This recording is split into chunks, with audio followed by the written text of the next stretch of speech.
This is the Louis T. Network. The journey is long, and nobody said it was going to be easy. But all we've got is us. All that believe is us.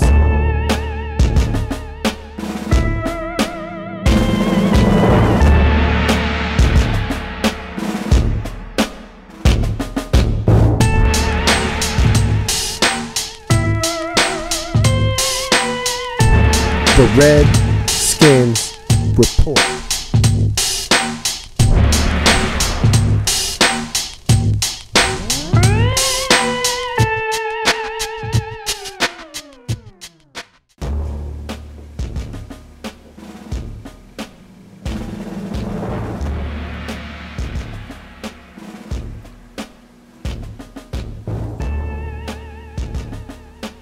Welcome, all my fellow Redskin brethren and sister. I am your man and resident Redskins fan, Lou. Thank you for joining me here on the Redskins Report. Feels good to be home, baby. Feels good to be home. And sometimes I can get neglectful, okay?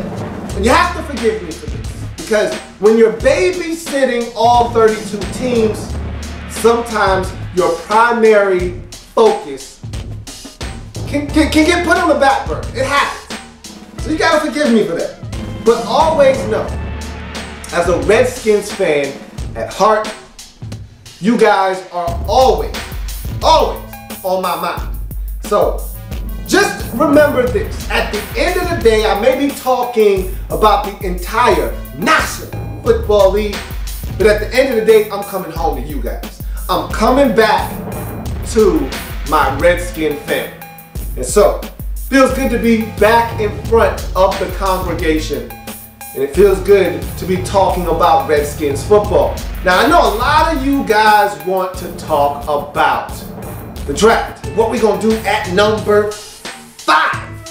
But I always like to caution you that you can't skip steps. In life, you rarely are able to skip steps, okay? The draft is not the next big thing. It's not the next big occurrence. That would be free agency. Now, we've just taken care of the combine, so I think I have a better understanding of what our beloved Redskins want to do at number 5.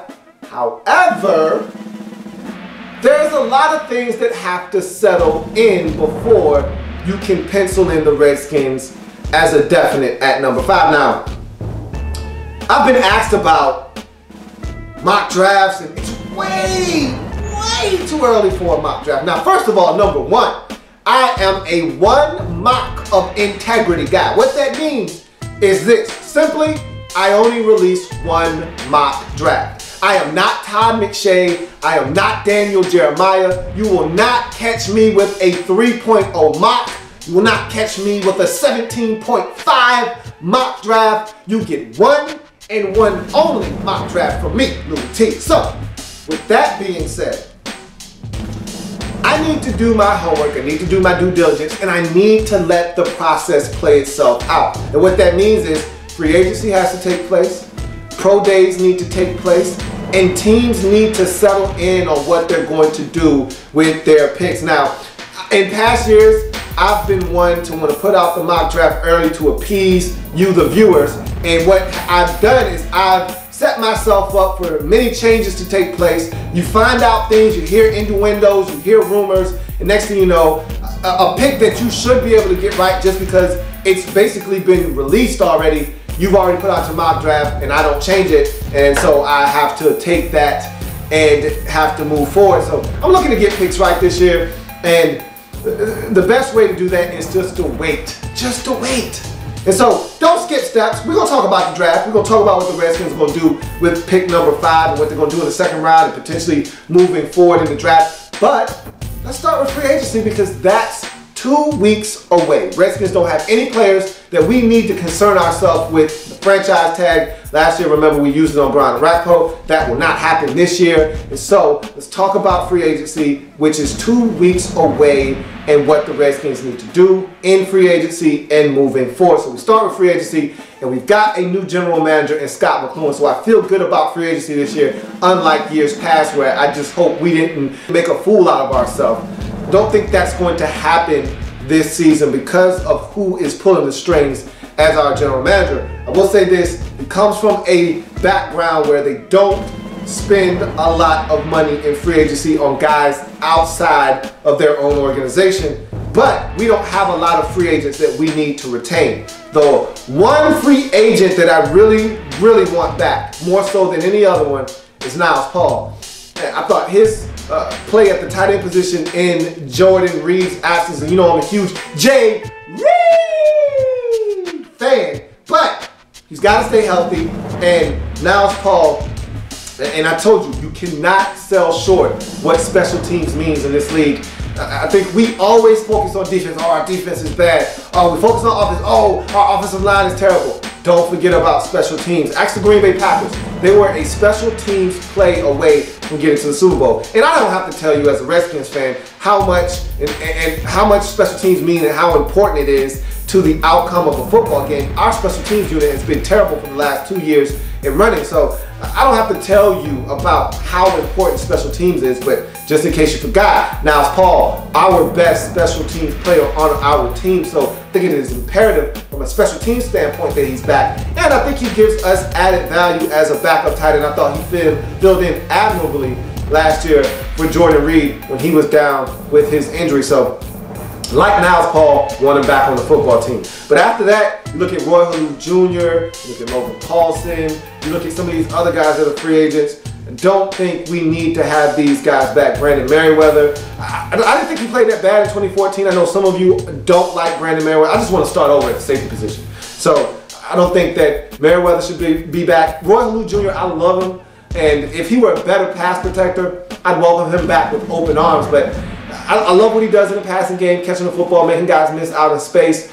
He just doesn't protect on third downs, and that's been one of our biggest deficiencies as a team on third downs, is the lack of protection for the quarterback on third down. Yes, the offensive line hasn't been the best, but our running backs do a poor job of protecting the quarterback. And if you can't protect in this league, you don't have a chance at converting third downs, which is why we were one of the worst teams on third downs in the National Football League, and that's not winning football. So I think we need to find a back that can protect the quarterback on third downs and do all of the other things as well. I don't know if Roy Halou Jr. fits in that mold or not, and so I could easily see him not being back on this football team. I would feel, just a little bit of regret on not having him back because we drafted him, we molded him into the football player that he is now, but he can't protect the quarterback, and that's a problem that needs to be addressed. So I think if you're talking about free agents that you want to re-sign, for me, there's one or two. I think I want Jarvis Jenkins back. I think he's young. I think there's still some talent there. And for me, Niles Paul is a no-brainer, and it's not going to cost a lot to have him back. So I think you do bring him back. But other than that, Brian Orakpo hit the bricks, and a lot of these other guys, see you later. And we need to move forward. Ryan Clark, thank God, has retired. So, we've gotten the ball rolling in the right direction. I think we just need to bring back a couple of guys and let everybody else kind of mosey their way out of town. Now, what about some guys that may be cap casualties or we have a decision to make? Now, the biggest one is Pierre Garçon. It sounds like he's going to be back. Doesn't sound like the Redskins are going to part ways with him, even though he's due a lot of money this year. I believe it's somewhere in the $8 to $9 million neighborhood. But if they utilize him better, he's worth every single penny of that money. So I want Pierre Garçon back. I think he makes our offense complete. When we use him, we're a better football team. When we don't, we struggle. We're a one-trick pony with Deshaun Jackson. So love to see him get more involved with the offense. We'll see if that happens this upcoming year. So I think Pierre's pretty safe. Now you go to Stephen Bowen and Barry Cofield. For me, I don't want Stephen Bowen back, and I'm pretty sure you feel the same way. His cap number way too high for a guy that is never healthy. And so I think Stephen Bowen gave us one great year of production, the year we made it to the playoffs and won the division. Thought he was excellent. And since then, he's been injury riddled and a disappointment. So I think it's time to part ways with him. Now, I don't feel the same way about Barry Cofield. I like Barry Cofield. I think when he's healthy, he's been a really good football player for us. Last year was an aberration for him as a Redskin because that was the first year he's really been injured and hasn't been able to contribute to the football team. I think I'd be willing to pay him, you know, the $5 million I believe that he's due to make, because I think he's worth that kind of money when healthy. So with this new hybrid 3-4, 4-3 defense that we'll be employing with new defensive coordinator Joe Barry, I think Barry Cofield will be better suited for what we're doing. And I think I don't have a problem with him sticking around moving forward. Now, if we get up against the cap, and you know, we don't know what the new cap, you know, ceiling will be this season. It's going to go up a little bit more, and we don't know how the Redskins will fit into that cap situation. But if the Redskins aren't up against the cap and need some relief, I think you keep Barry Cofield. Now, if we get to that point where we need some cap relief, we don't have enough money to re-sign our, you know, guys that we want to re-sign, and we don't have enough money to sign up draft picks, and we need that relief, then a guy like Barry Cofield may become expendable. We shall see. But those are a couple of the guys that could become cap casualties. We talk about the offensive line and wanting to get rid of this guy and wanting to get rid of that guy. Until you have an in-house replacement or you go out and find a very credible replacement, we can't get rid of our offensive lineman. Now, we know for sure that the right tackle position will not be manned up by Tyler Columbus, and he's going to be gone. I can assure you of that. But we've been talking about the guard position, and we love beating up on our interior of our line, and for good reason. They haven't been great for us, but until we find replacements for those guys, I don't think any of those guys are going to go anywhere right now. And so I look at free agency, and I don't think we're going to be very active, but if we are, I think two positions are going to be ones that we target.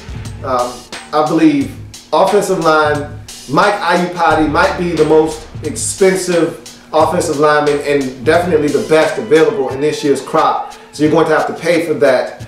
He's getting up there in age. He's not as good as he used to be, but by far and away, he's much better than anything we have on our offensive line in the interior. And thus, if we can add him to our offensive line, that would be a huge upgrade over what we currently have, you know, in Chris Chester. And of course, a guy that I didn't feel good about signing last year, but we did anyway, in Sean Val. So I feel like Mike Iupati would come in and immediately give us some credibility in the interior of our offensive line if we could go out and get him. Scott McCloughan, I think, has some prior knowledge of Mike Iupati, being that I think he was drafted right around the end of Scott McCloughan's tenure in San Francisco, so wouldn't be surprised if there's a little bit of history between the two there. So that might be something that gives us a little bit of an edge in the pursuit of Mike Iupati. Of course, money. That Green always talks as well. We'll see what happens there. In the safety position, there are a couple of young safeties. I don't want to go the old safety route anymore. We've been there, we've done that. We haven't had any success, zero success, whether it's been O.J. Otagwe or Mediu Williams a couple of years ago when he was a disaster. Ryan Clark, I already talked about him, the aforementioned Ryan Clark. Those have all been, you know, free agent bust for us, all veterans that didn't have a lot left in the tank. So let's go the young route. You know, a guy like Antrell Roll is out there, but he's a veteran. Probably still got a lot of good football left in him, but I don't want to go that route. Like I just said, I don't want to go there. How about some young guys? Jerron Johnson out of Seattle. Again, another guy that Scott McCloughan might be familiar with because of his ties to Seattle. And so Jerron Johnson might be a guy that might be worth going after. How about Ron Parker in Kansas City? These are both young safeties that are very good pieces. One's better around the line of scrimmage than the other. Both aren't afraid to tackle. One is better on special teams. The other is better in coverage. It's what flavor are you looking for? To me, we need to address safety at some point in free agency. We don't need to be over aggressive and go out and get 3 safeties in free agency, but one solid young safety with potential is all I'm looking for. Whether it's Jerron Johnson, I would prefer Ron Parker if you ask me, because he can also drop over the slot and play some corner for you. But either way, I like both of those options. We need to do something at safety in free agency. I also like another guy named Paul Worrilow out of the Atlanta Falcons organization. If they don't want him, I will open my arms and welcome him to Washington. He's a good football player. He's a tackling machine. I think he'll probably be back in Atlanta. If they're smart, they'll have him back. If not, I'd love to take a crack at Paul Worrilow. We need to upgrade our interior of our linebacking core. So now you start talking about the draft, and you look at what the combine did. For me, it provided clarity. Okay, now tape is of the utmost importance, and I've been watching some. I'm going to watch plenty more. So I haven't finished my evaluations quite yet, but at number 5, here's what I think the Redskins ultimately want to do. Option 1, and this is the primary option of Scott McCloughan, and basically in listening to him talk, I think this is exactly what he wants to do. Now, will we be able to? Only time will tell. Circumstances will dictate whether this is allowed to occur or not. But we want to get the hell out of number 5, okay? We want to trade back and absolutely rape somebody. I mean, taking splinters out of the anus, rape somebody. Now, the question about being able to rape someone is, how does the draft unfold? And is another team willing to pay the price to come up to number 5? Because that's a big time pick. Now, the question is, and the only way we're getting out of number 5 is if Marcus Mariota is still on the board. And the wild card there is, what do the Tennessee Titans do at number 2? I believe at 1, the Buccaneers are taking Jameis Winston. I feel like that's a foregone conclusion. Barring some kind of catastrophic occurrence where he gets in trouble and has a run-in with the law before the draft, he's going to be the number 1 pick to the Tampa Bay Buccaneers. So, with that being said, what do the Titans do? Do they feel good about Zach Mettenberger, or do they feel like Marcus Mariota is the future quarterback of the Tennessee Titans? If they decide to pass on him and go defense, then I think it's pretty safe to say Mariota will be there for the Redskins at 5, which I don't think we're in the quarterback market per se, but you never know. But I will say this, being that the Jets are sitting behind us at 6, and we know they're in the market for a quarterback. Now, what you have to remember is, new regime, defensive-minded head coach, loves to blitz. You need corners for that. Does he value the cornerback position more than the quarterback position? That's the question for the Jets and Todd Bowles. Now, if they value quarterback and feel like they need to get the guy, which if I'm any team in the National Football League, you can find a corner. Now, you might not find the quality of corner that you can get at 6, like a Trey Wayans per se, but you can find a corner. Franchise quarterbacks don't grow on trees, and you don't end up with the 6th pick in the draft very often. If you're the Jets, you may have to make a move and get Mariota. So the question then begs, if you're thirsty, if you're hungry enough for Marcus Mariota, and you're the Browns with 2 first-round picks, you're the Eagles, and you're way back at number 20, what do you do? How bad do you want him? You're the Rams. You're sitting at 10. You want to get rid of Sam Bradford. What do? You pick up the phone?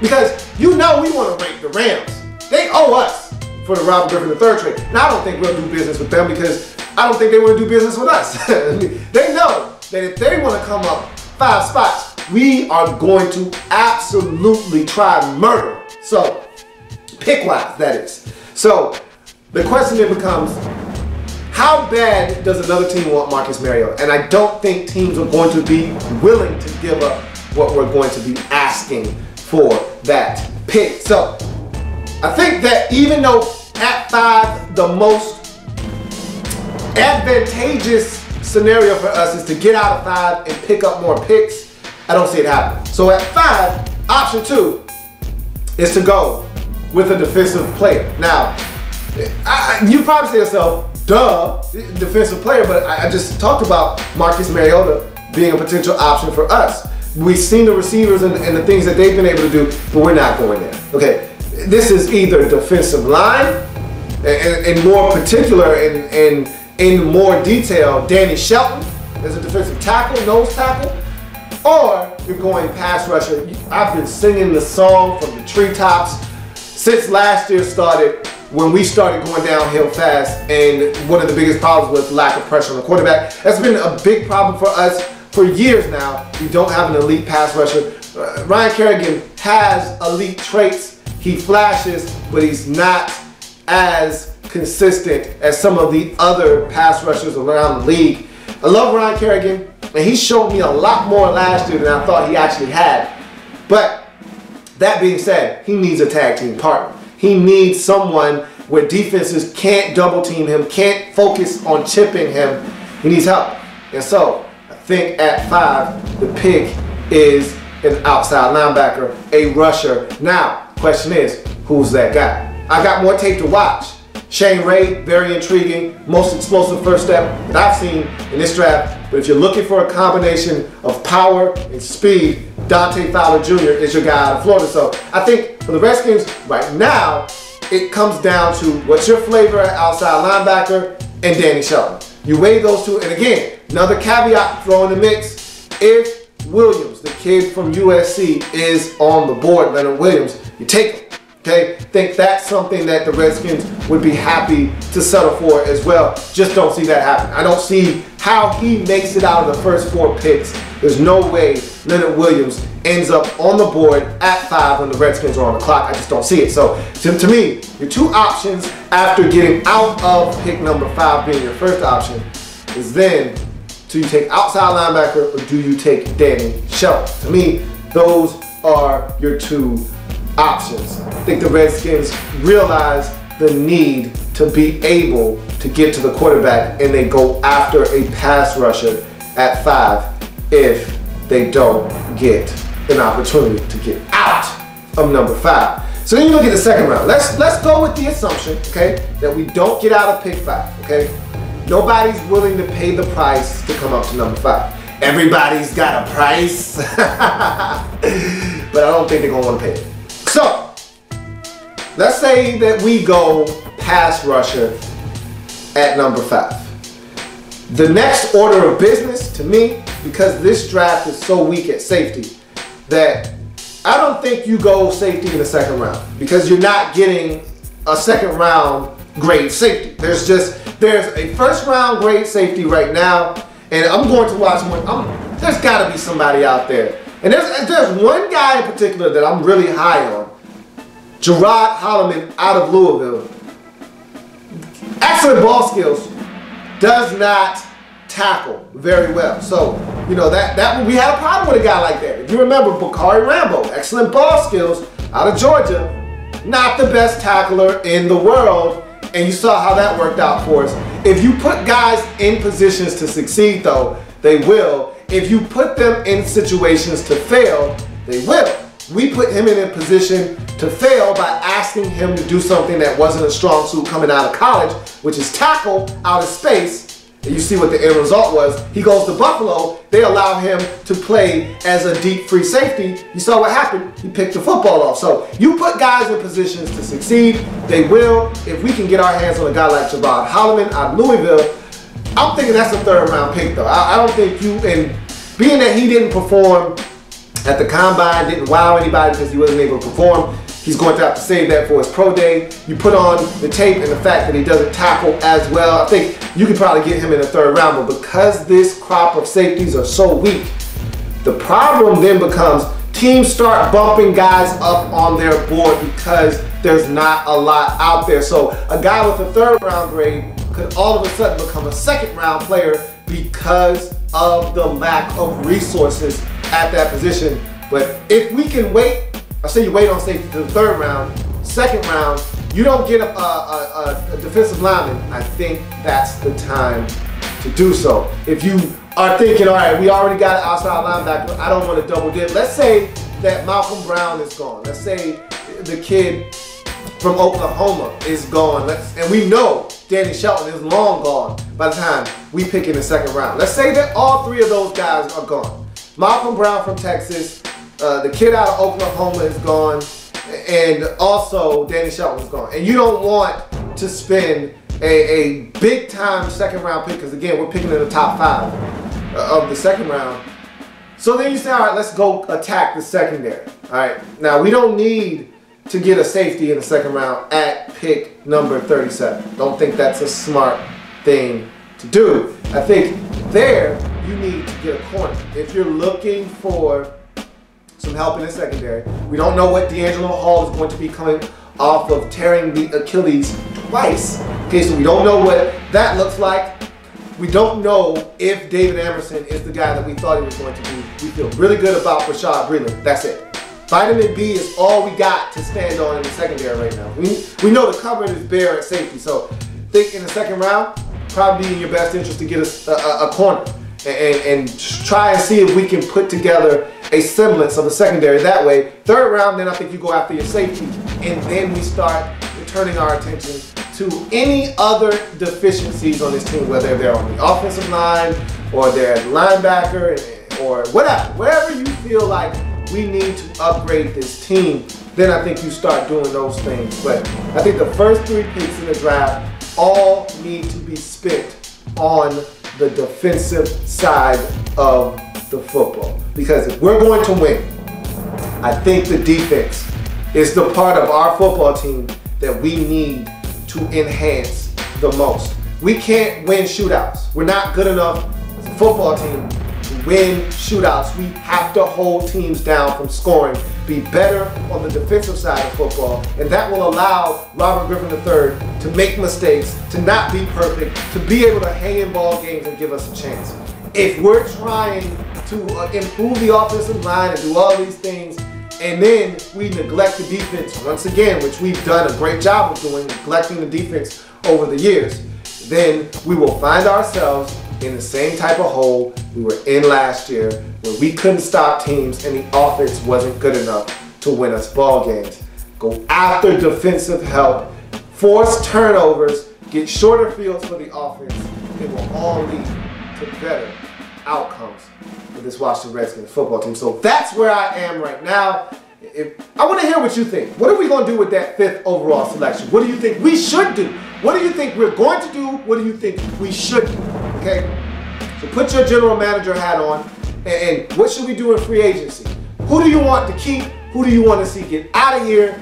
I want to hear all of these things from you guys, because again, you are the pulse of this football team. You, the fans. So let's hear what you want to do in free agency. Let's hear what you want to do in the draft. And let's see if it all matches up to what happens over the next 2 months in the offseason in the National Football League. I am a Redskins fan. Extra burgundy and gold. My Redskins spirit will never die. My Redskins spirit will never, ever fold. Until we meet again. Hail! Ha! To my beloved Redskins. See you next time. There's plenty more where that came from. While you're here, subscribe to the channel. If you want more Louis T, be sure to follow me on Twitter at InTheLabRoom, or you can like the Facebook page at In The Lab Room. That's In The Lab Room on Facebook and at In The Lab Room on Twitter. Don't forget, subscribe to the channel if you haven't already done so.